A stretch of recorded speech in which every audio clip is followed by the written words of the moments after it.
Sir? Hi. Can you hear me? Yes, sir. Yes, sir. Yes, sir. Actually, I was trying to go through this computer. I think it's not available on the computer. It's only on the mobile phone. Oh, yeah, sir. Not an issue, sir. Anyways, Yeah. So first, let us wait for the participants to join. sure. Yeah.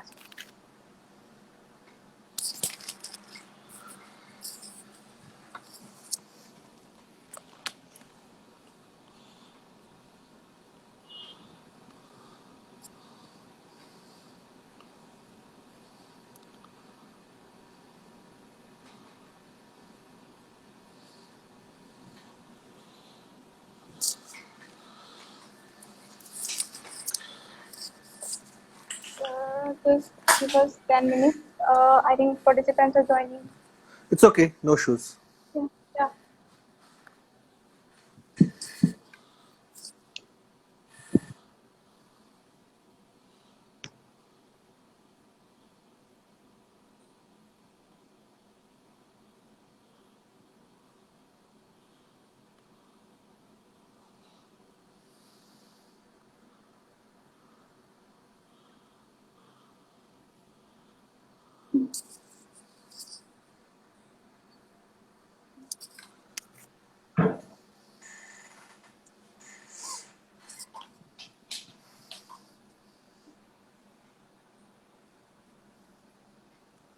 It happened.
So shall we start, sir?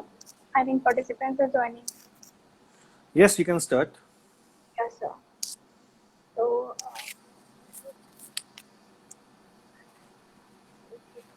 um, so all set. Okay, sir. So, good evening, everyone. Myself, Tanvina Nyo, your host for today's session. I welcome each and every participant to our live session. So, today's topic for this session is cybercrime. I repeat again, today's topic for this session is cybercrime. So today we have our respected advocate Abhigya Kushwaha sir as our speaker. I repeat again, today we have our respected advocate Abhigya Kushwaha sir as our speaker. Good evening, sir. Welcome to our session. Very good evening. Thank you. Yes, sir. Yeah. So before starting, I want to give a quick. I want to introduce our sir. So. Abhigya Kushwaha sir is an advocate on record in Supreme Court of India. Completed his 5-year LLB course from University School of Law and Legal Studies. Also, sir is running a law firm by the banner of MS Abhigya Kushwaha and co-advocates. Sir became AOR in 2017. Sir is a general practitioner and has been practicing in different fields of law. And during his journey of around 13 years in the profession, Sir has been a part and got an opportunity to argue many cases before different courts in India, including some landmark cases like NEET matter, Gujarat earthquake redevelopment matter, Amarpalli matter, etc. Recently, he was intervention show him that in Lord Sri Jagannath Rath Yatra, the Rath Yatra was allowed. And to my utter surprise, apart from law, he has been quite active in extracurricular activities too since the very beginning. Sir has been a national swimming champion, singer, and an actor. Thank you, sir. Thank you.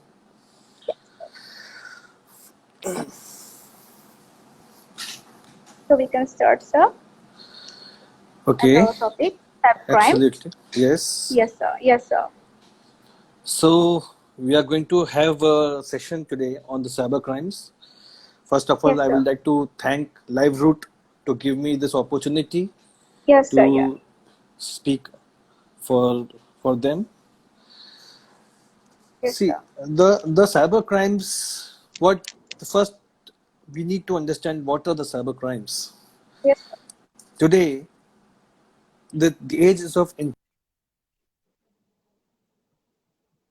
everything Yes, sir. is going online.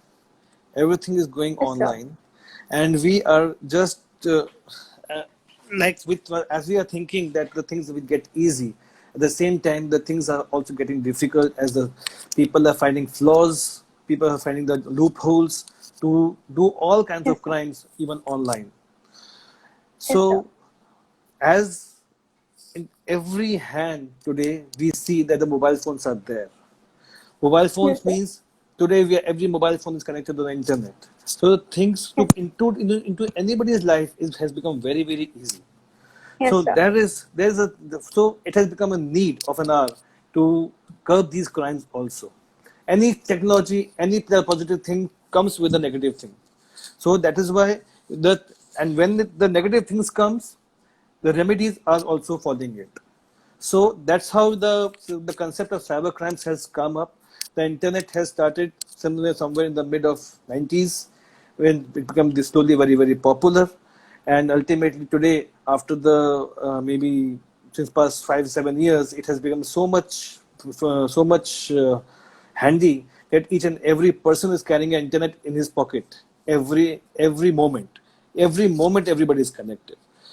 So we need to know that what are the cyber crimes? What are the different types of cyber crimes?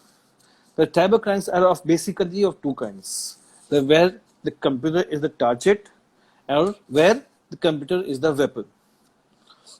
So computer, basically what we see from here, the common thing is the computer. What is a computer? Computer is defined even in the IT Act. The larger picture is today even every mobile phone is a computer.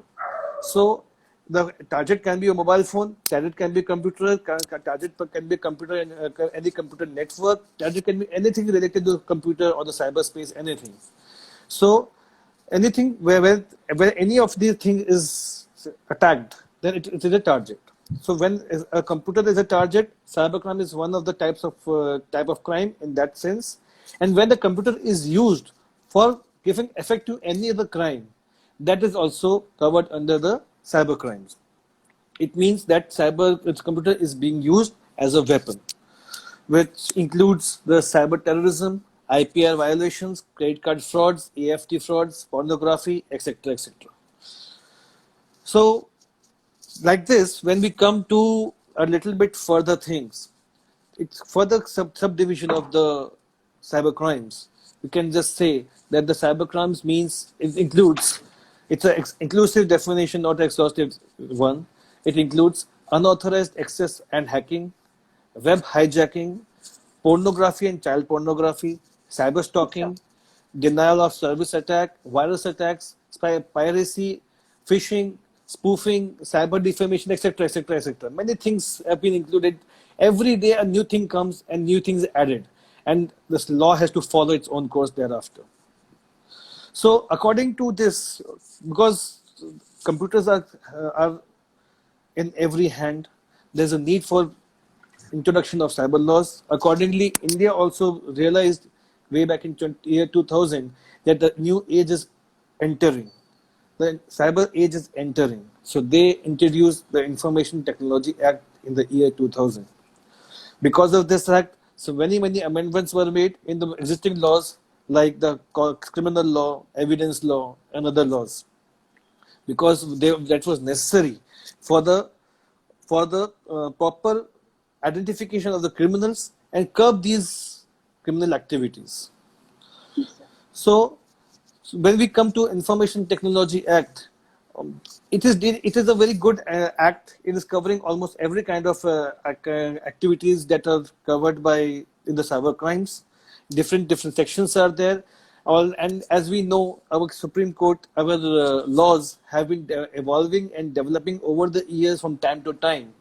So, and with the proper amendments as are required at every moment, these are being evolved day by day.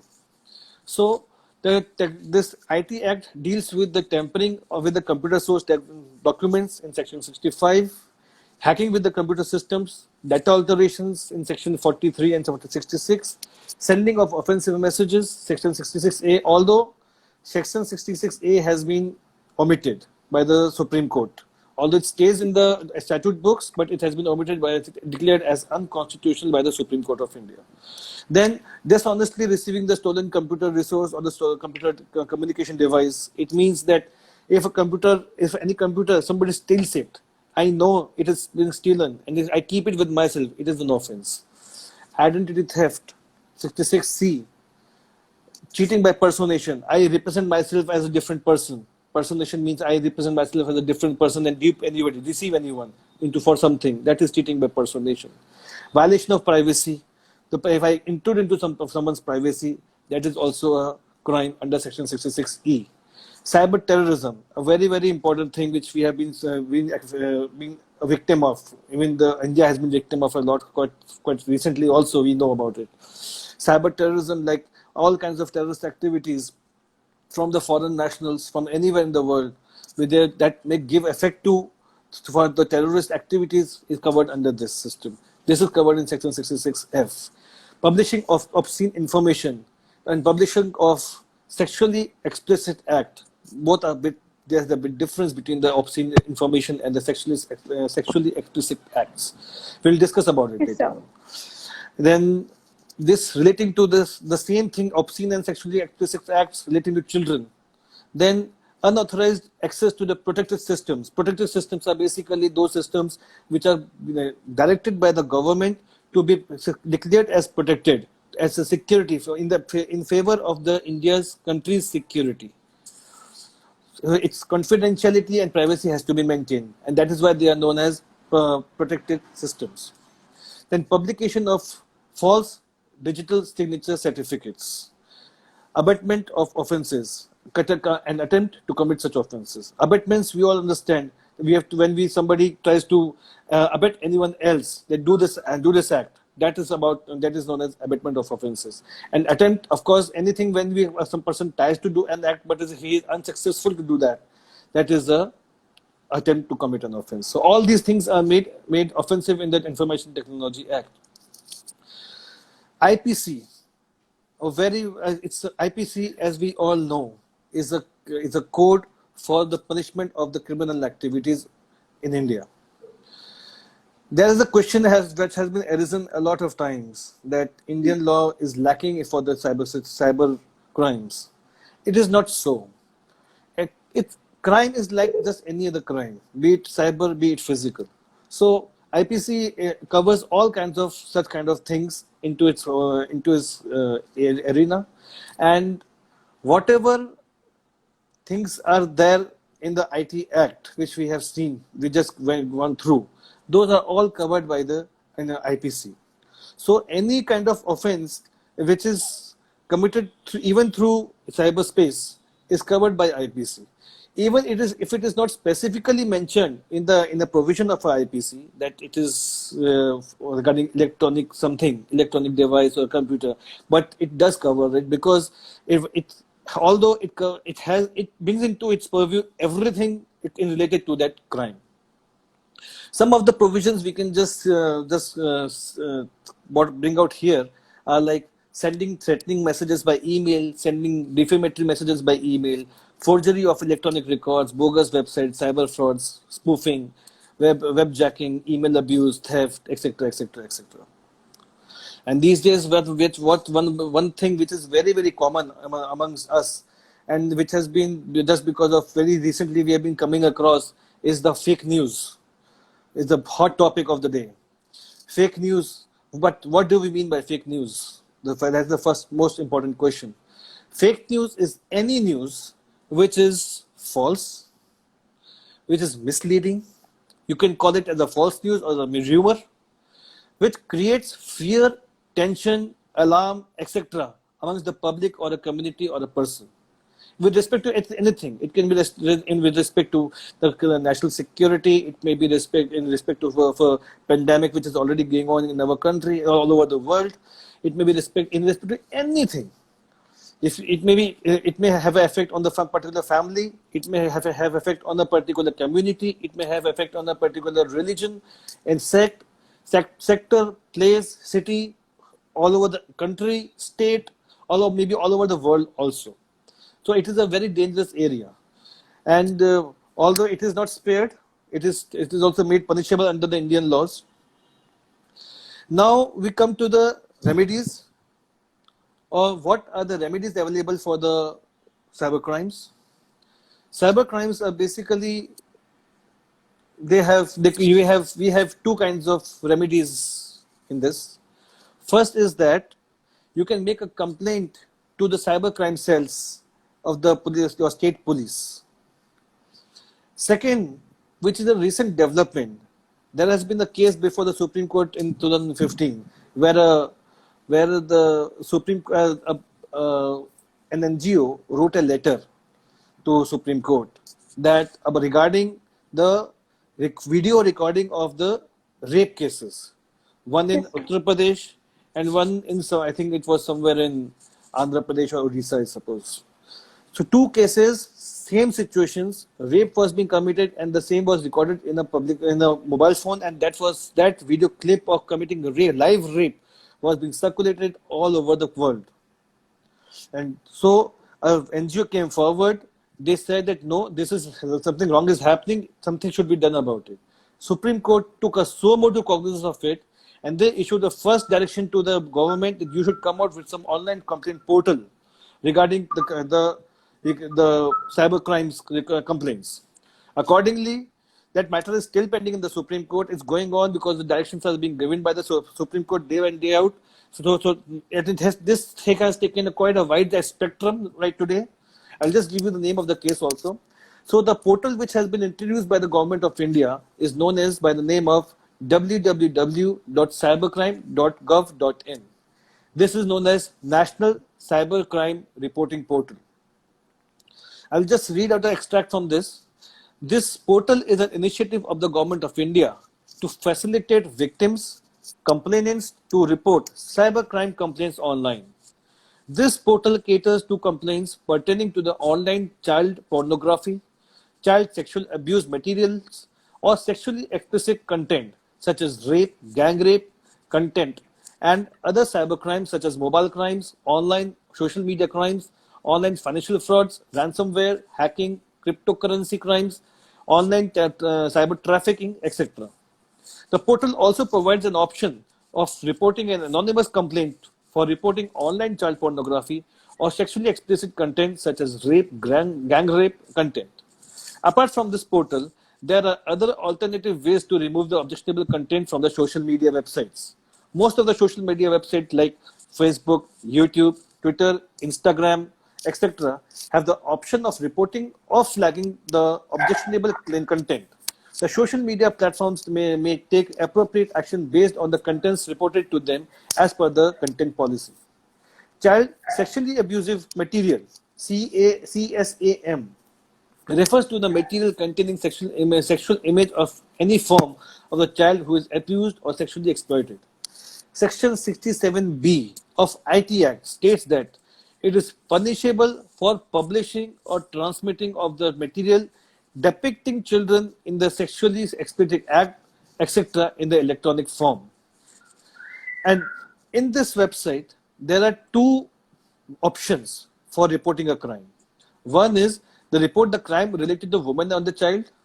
Under this section, you can report the complaints pertaining to the online child pornography, child sexual abuse materials, or sexually explicit content such as rape, gang rape, etc. And report other cyber crimes. Like under this option, you can report complaints pertaining to the cyber crimes such as mobile crimes, social media crimes, online financial frauds, ransomware, hacking, etc., etc. So this is this portal has come up as a very nice portal. I was very much amazed to say this. When we put it into function, it really works, and it is very helpful also. And it is easy to use, very user friendly. We can actually go and do our complaints related to cybercrime here. Now coming back to the IT Act, as we were discussing in the between, there's a section 67 and section 67A, where which was talking about obscene information and sexually explicit acts. So the difference, I was also very much keen to know what is the difference between obscene and sexually explicit act. Sexually explicit act is a very narrow definition, narrow portion. It's a part of obscene information. So you can say that just because it gives makes a bigger crime, they have made a separate provision for it.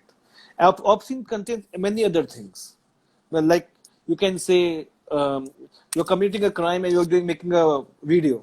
It doesn't have anything related to the section 67A. So that comes under the sexually explicit act. Also, if somebody is just committing a murder for someone, somebody is beating someone and making a video, it will come under the obscene information. So such kind of things, that's why this differentiation has been made. Now,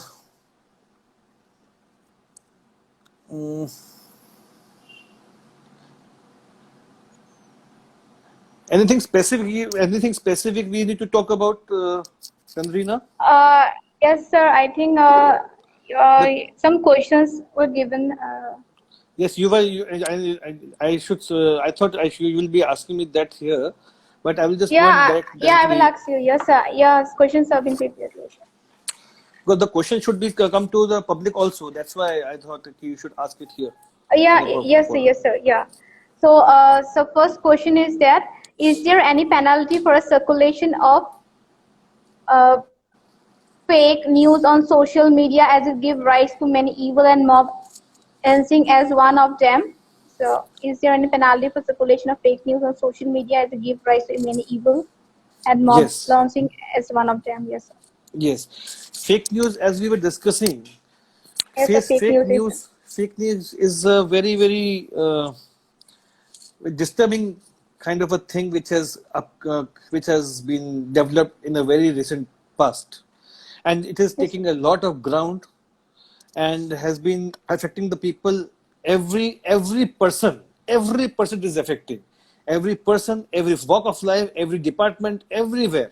It is creating a lot of tensions. It is causing a lot of fear. It is causing a lot of mental traumas to the people. Maybe some people would have been doing some harming themselves because of this, harming others also because of this. That is why the government and our laws have not been away from it. They have taken care about it. There are 3 provisions in our Indian laws which have been directly dealing with the fake news. First is the section 54 of the Disaster Management Act 2005. Section 54 of the Disaster Management Act 2005 talks about the punishment for the false warning. Yes, I repeat, punishment for the false warning. I will just read it out. Whoever makes or circulates a false alarm or a warning as to a disaster or its severity or magnitude leading to panic shall, on conviction, be punishable with imprisonment which may extend to 1 year or with fine. Here, the fine means, since there is no specific capping on the word fine, it means it can go to any extent. It may be 1 rupee, it may be 1 crore also, it may go to any extent. So fine has not been put any capping here. And whoever makes or circulates a false alarm or warning as to disaster or its severity or magnitude, leading to a panic, shall, on conviction, be punishable and imprisonment, which may extend to 1 year or with fine. So, I hope it's very, very clear. Section is very, very clear that whenever somebody tries to make the information or circulate the information, which is creating a fear in the people, in the minds of the people, the fear or kind of alarm, I mean tensions amongst themselves. So it means that that amounts to, that is punishable under this section 54 of the Disaster Management Act. And the punishment is 1 year plus fine, 1 year or fine. So both also cannot be given together. It has to be either punishment up to 1 year, or it can be the fine. The second section which deals with is this fake news is section 505 IPC. Section 505 talks about statements conducing to public mischief. Yes, sir. I will just read it out. Yes, sir. Whoever makes, publishes, or circulates any statement, rumor, or report with the intent to cause or which is likely to cause any officer, soldier, sailor, or the airman in the Army, Navy, or Air Force of India to mutiny or otherwise disregard or fail in his duty as such, or with the intent, I mean, I will just pause here. First, when this first subsection, the subsection of the subsection 1 talks about that if anyone makes a false news about some army person from any kind of military, there are 3 limbs of the military. So if any person or a soldier or a sailor of the military and tries to give the false information about them, anything regarding to their failure of duty or something, then that will be covered under this section. For instance, I will just take an example. What is happening in the borders these days? If anything is falsely reported, what has happened there, that will be covered under this section. So, clause B, with the intent to cause or which is likely to cause fear or alarm to the public or to any section of the public, whereby any person may be induced to commit an offense against the state or against the public tranquility. This means that any kind of news which may create any kind of fear among the public people or any particular section of the society, then, and out of that fear or tension or alarm, that person goes into do some kind of activity, criminal act against the state or against the public peace, then of course that will be covered under clause B of subsection 1 of section 505. Clause C, with the intent to incite or which is likely to incite. Incite means to give a kind of a ignite something which which is just crops up. With the intent to incite or which is likely to incite any class or community of persons to commit any offense against any other class or community shall be punished with imprisonment which may extend to 3 years or with fine or with both. So we see here the difference between section 64 and 54 of Disaster Management Act and section 505 of IPC. There the punishment for circulating the false news was for 1 year or fine. Here under IPC, the punishment is 3 years or fine or both. So maximum punishment for imprisonment is 3 years or fine. Fine can go to any extent, or it can be even fine and even punishment. So this covers these three classes. Now we come to clause 2. Statements creating or promoting enmity, hatred, or ill will between the classes. Any statement which is just creating differences among the people, of different classes. Whoever makes, publishes, or circulates any statement or report containing a rumor or alarming news with the intent to create or promote, or which is likely to create or promote on the grounds of religion, race, place of birth, residence, language, caste, or community, or any other ground whatsoever, feelings of enmity, hatred, or ill will between different religions, racial, language, or the regional groups, or caste or communities shall be punished with the imprisonment which may extend again to 3 years, or fine, or both. So, any kind of news that is going to create a difference among the people, hatred among the people of any class, any religion, any place, and on the basis of anything, be it language, be it religion, or anything, then again they are punishable with the imprisonment up to 3 years, or fine, or both. Clause 3 of this section talks about offences under subsection 2 committed in the place of worship. Now, we just talked about any kind of statement that is promoting enmity or hatred or ill will between the classes. Now, when this kind of statement is made in any place of worship, then the clause subsection 3 comes into play. It reads, whosoever commits an offence specified in subsection 2 in any place of worship or in an assembly engaged in the performance of the religious worship or religious ceremonies shall be punished with imprisonment which may extend to 5 years and shall also be liable to fine. So, when it comes to the place of worship and the statements are made in the place of worship, this punishment of 3 years goes to the extent of 5 years. So, it goes to 5 years and it has to be along with the fine. The fine also can be up to any amount. But there is one exception to this rule.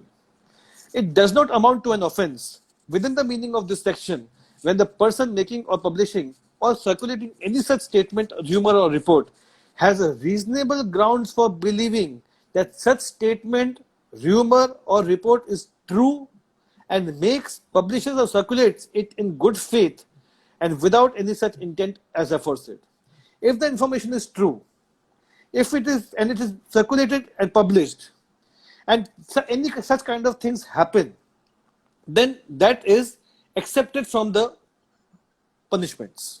So that will not be the person who is doing this in good faith and this information is true, then he will not be punished for this offense. Third section which deals with this is section 66D of the Information Technology Act. It reads as punishment for cheating by personation. This talks about the specific limited scope of cheating by personation. So cheating by personation by using a computer resource. I pretend myself to be somebody else. That is personation. Whoever, by means of any communication device is a wider term. So communication device includes mobile phones, it includes the computer devices, it includes computer resources, it includes computer networks, it includes the hardware of the computer, everything related to hard computers or the mobile phones or anything through which we can communicate. That is all covered under the communication device. So whosoever by means of any communication device or computer resource cheats by personation shall be punished with imprisonment for further description for a term which may extend to 3 years and shall also be liable to fine which may extend to 1 lakh rupees. So here just remember one thing. Here first time we are seeing out of all these 3 punishments, capping is given on the fine that is up to 1 lakh rupees. So Information Technology Act keeps a cap on the amount of the fine which is 1 lakh rupees but that shall be accompanied with the imprisonment for up to 3 years. So these are the 3 provisions under which the cybercrime, the fake news can be punished. Sir, cyberbullying is also a cybercrime, right? Cyberbullying, Yes. Cyberbullying.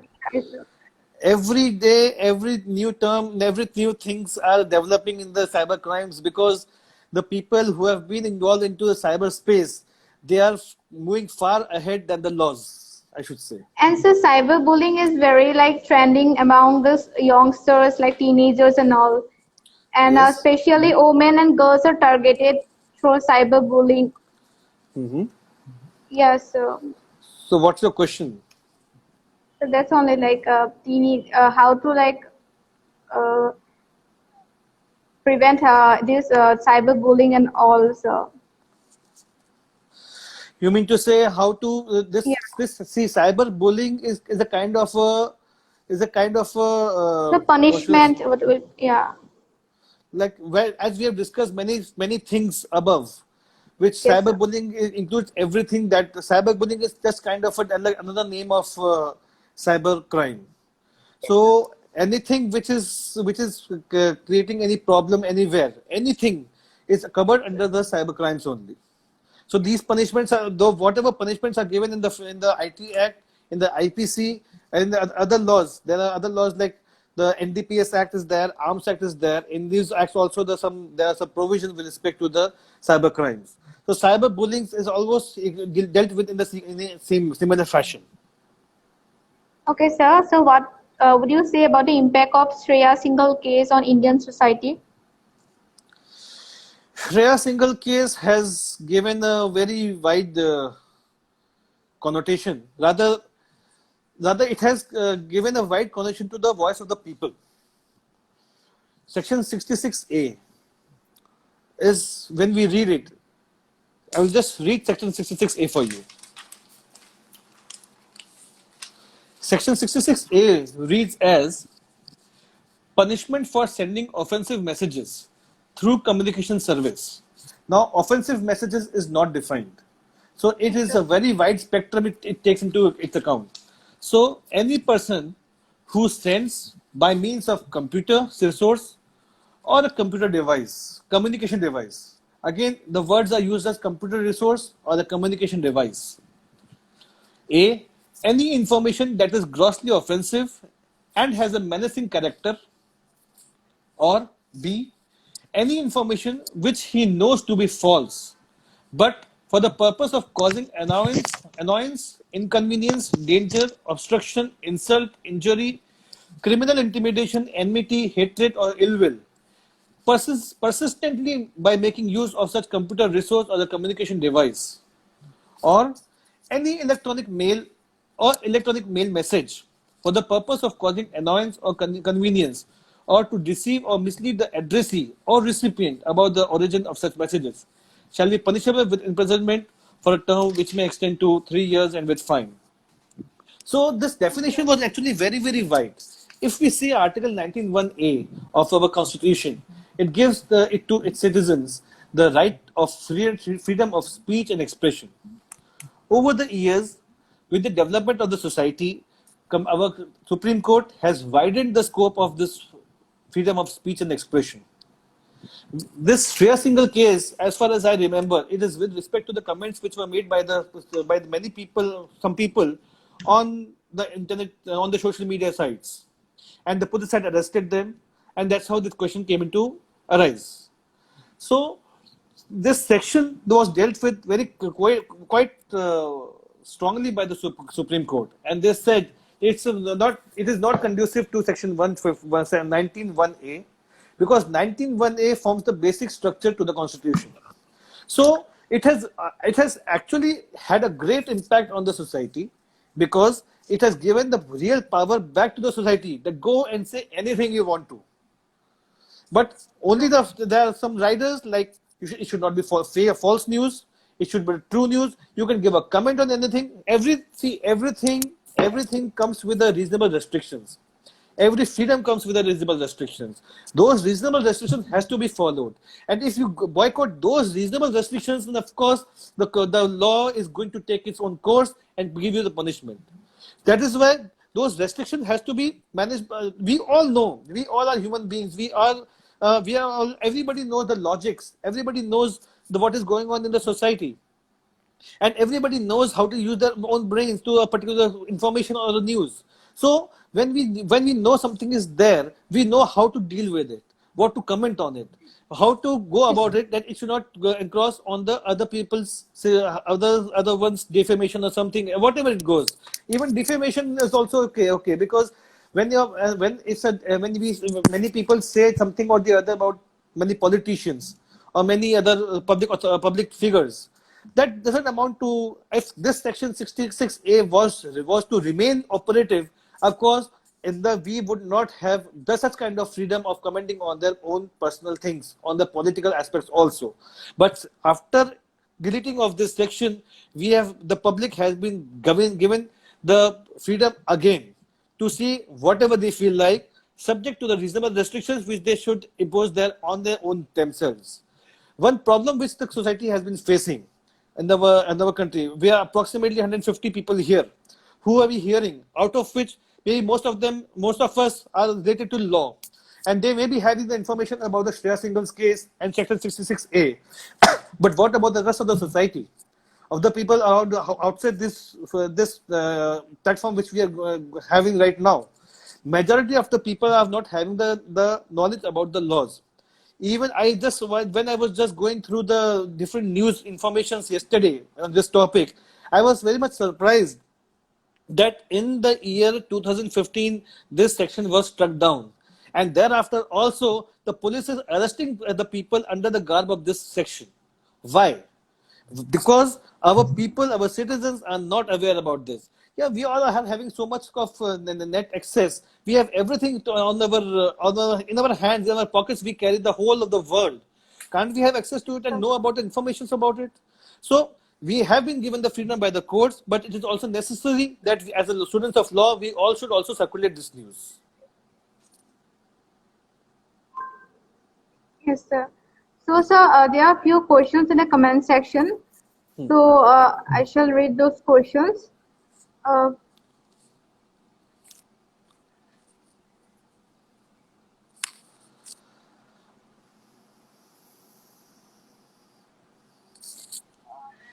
Participants, you can put your questions in the comment section.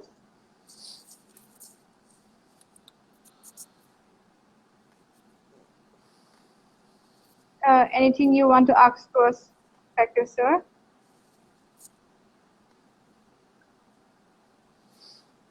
So there is a question like, how come an every account gets hacked and again goes against community standards? How can this be recovered, and how much time does it take? As far as the Facebook accounts and these accounts that get hacked, we can always take the help of. I have myself experienced this thing amongst my own very close people. I have contacted the Facebook through their own portals, through the Facebook portal. I have contacted them. I have made the complaints also against them in the cybercrime cells, and that's how the profiles were recovered after having our Aadhaar card and other kind of identity cards. If they are satisfied, the Facebook people are satisfied that yes, I am the actual owner of it, they definitely restore it back, because they have whole of the history of when was the account created and thereafter about how the account is operated thereafter. So they even have the locations and everything. So we can recover the account very easily from them, like this. And secondly, there are options for changing the passwords also on the Facebook sites and social networking sites. So you can change your password and recover your own passwords again. Yes, sir. Does that satisfy the question? I think that was the question itself. Yeah, sir. Exactly, it was. Yeah. Questions. Sending offensive messages to a communication device knows to be false.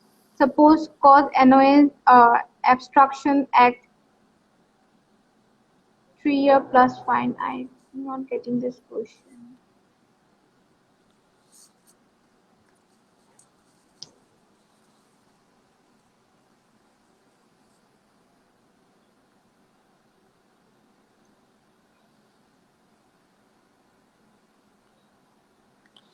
One question which you have posted me was, why would you say that DSP has rights to arrest any person on mere suspicion that he is involved in a cybercrime? Doesn't it violate the personal rights of the citizens? First of all, I would like to make it very, very clear that DSP used to have the powers under the Section 78 of the IT Act. But in 2008, the amendment was carried out and the DSP was replaced by the inspector. So this first of all, this needs to be very very clear that DSP doesn't have the power right now. It is the inspector who is having the power right now. Now, secondly, the provision in the IT Act nowhere states that the arrest is to be made automatically. The shelter has to be taken under the IPC, the criminal law, the CRPC, which gives us the outlook of what is a cognizable offense and what is not what is a non-cognizable offense. So whenever an offense is a cognizable offense, the police has the power to arrest on mere suspicion, without the warrant. But when it comes to non-cognizable offense, it's a lighter offenses. For that, the police has to seek the court's permission. So, the permission to arrest without a warrant, just on the mere basis of mere suspicion, is very, very important in all those offenses which are very of higher degree. If a person keeps on if the authorities are given the time to wait for the court's warrant, then the criminal will keep on doing the crimes further, and in those particular time when the court is not working. For example, during the non-working hours, after 5 o'clock in the evening till the next morning 10 o'clock, if somebody is working, some criminal goes out and starts committing some acts, the police is not going to wait for them. So our law gives them the police the right to arrest them on that basis. So same thing applies here also. If somebody is doing some kind of activity on the cyber crime, the police have a right to arrest them under the cognizable offences. Yes, sir. Sir, do social media trollers who threaten and harass people online get punished if caught? Yes. There's a question. Yeah. Yes. You have to, the IPC's provisions of threatening and all, section 503, 506 are there. You have the provisions, where criminal intimidation under section 503 is definitely there, where the people can definitely go to, you have to file an FIR against it. As I said, the provisions of Indian Penal Code are equally applicable to our laws, our Indian, our cyber crimes also. So, but be it threatening, theft, or anything what happens even to the online transactions on through cyberspace, then you all have to do the normal complaint to the police. We have a cybercrime portal. This will automatically take us directly to cybercrime. This cybercrime portal is very easy. Anybody is having any kind of problem in any kind of cybercrime, whether it's for threatening, whether it's hacking, whether it's kind of anything else in relation to cyber, go to this portal and go and make a complaint. And the law will take its due course, and police are definitely going to take action.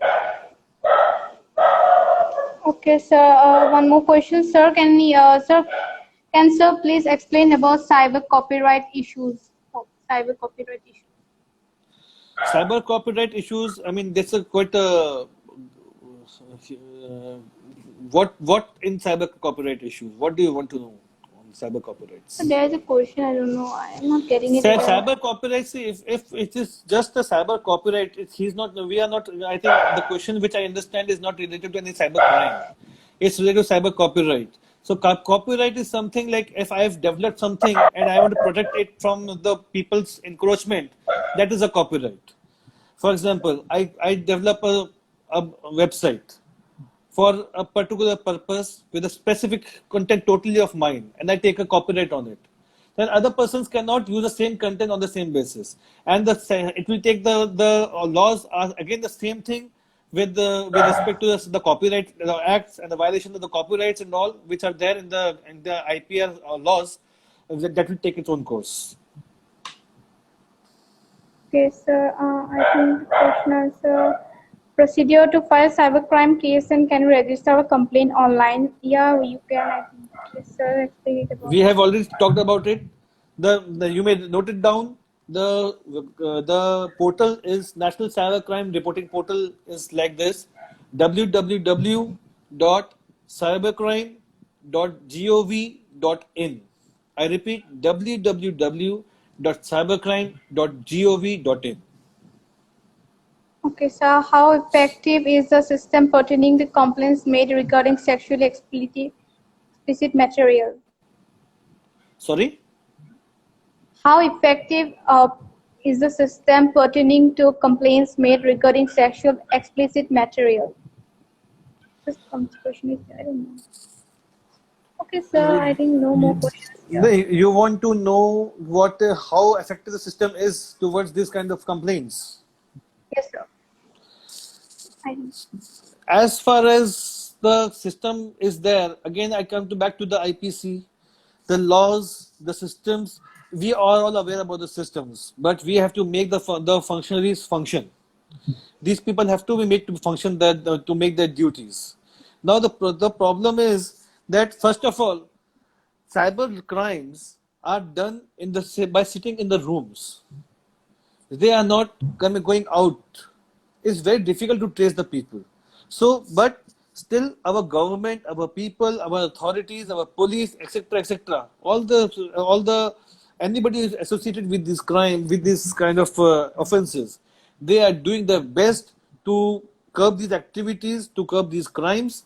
And even if there's anything with respect to sexually explicit things, one should remember that our laws are very strict on it also, as in the IPC. The IPC, CRPC procedure is followed, IPC is taken into consideration, and thereafter the procedure takes it goes on further. So it's very, very important that most important thing is that you should make a complaint, because till the time a complaint is made, no authority is going to take any action.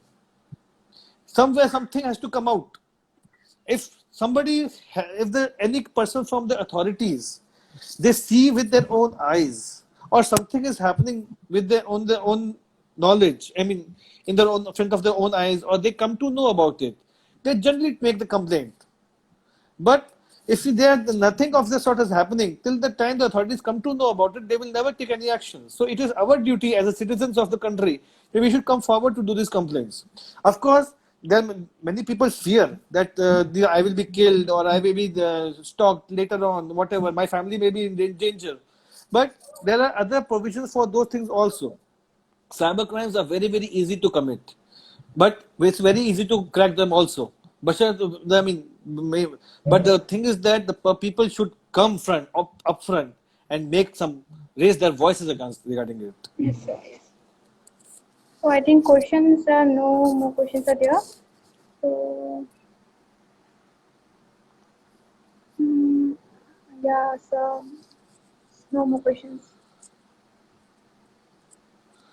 Anything else you want to ask? No, sir. Yeah, no, sir. All done, I think. I think one more question is which you have put. I think I've answered that, I suppose. You said, why is there no direct laws related to cybercrime? In this digital era, we hardly have specialized cybercrimes portal. What is the reason for this situation, right? Yes, sir. So I think we have discussed about this when we have talked about this portal, National Criminal Cybercrimes Portal. It is the direct laws are not required because all laws are already covered. Everything is covered by the IPC. The government, the legislature, the courts are aware about the situations. They are aware about what is happening, what is going on, and that is why there was no IT Act. They have already enacted. IT Act goes in parallel along with the IPC, and take the procedure from the CRPC. IT Act, the offences which are defined in the IT Act comes under the criminal law. And when we talk about criminal law, IT Act is one of them which is taken into consideration. So there is no actually requirement of the separate the laws. All the laws are direct. This theft, the sexual abuse, the obscene materials, this fake news, all laws are already present. It is just kind of apart from physical thing, it is just happening online. So there's no need of any separate portal for it. You can go for this. There's no need for any separate laws. Our laws are already covering it. And just the thing that we need to take initiative against all these kind of activities. I just wanted to share one that name of the case. I think it was Prajwala. Prajwala's Yes, sir. case was there, which was I was talking about, in which this NGO was known as Prajwala, who has taken up the issue of those the mobile clips of committing live rapes. The courts are really taking very, very serious note about it. Yes, sir. So I think all done.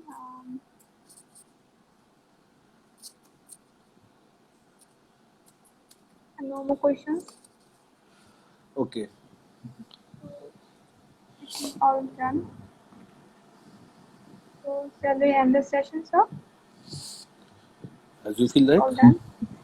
I guess so everything is done. Any more questions, participants? Do you have any more questions to ask, sir? There are some questions here. Wanted to know more about the hacking crimes and all. Yeah, wanted to know more about hacking crimes and all.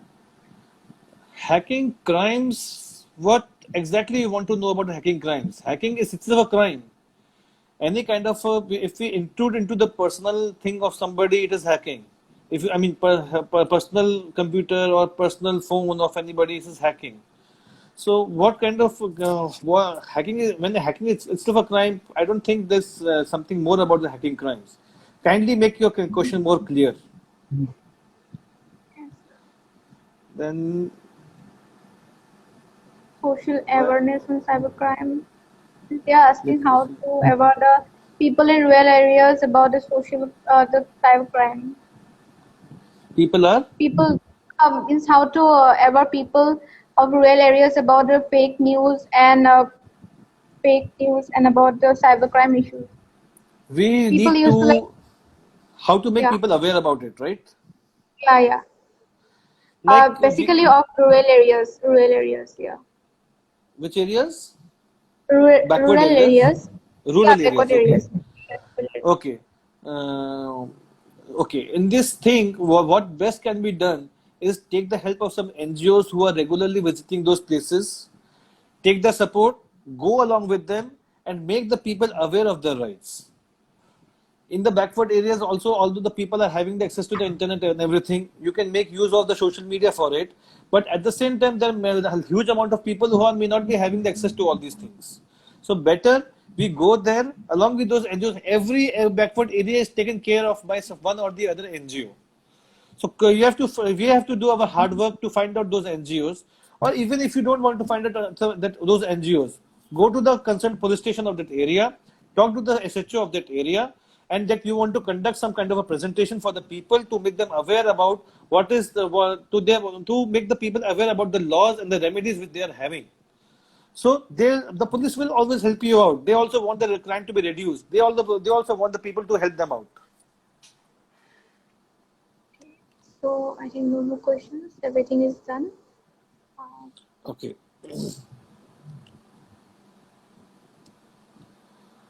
yes, sir. Session was of 1 hour. I think the time is also been. Yeah, we Yes. started a bit late. Yeah, yeah. We started a bit late because of the network issues. Yeah, yeah. Okay. So okay. So it was a great session with you. Thank you. Even participants were very much cooperative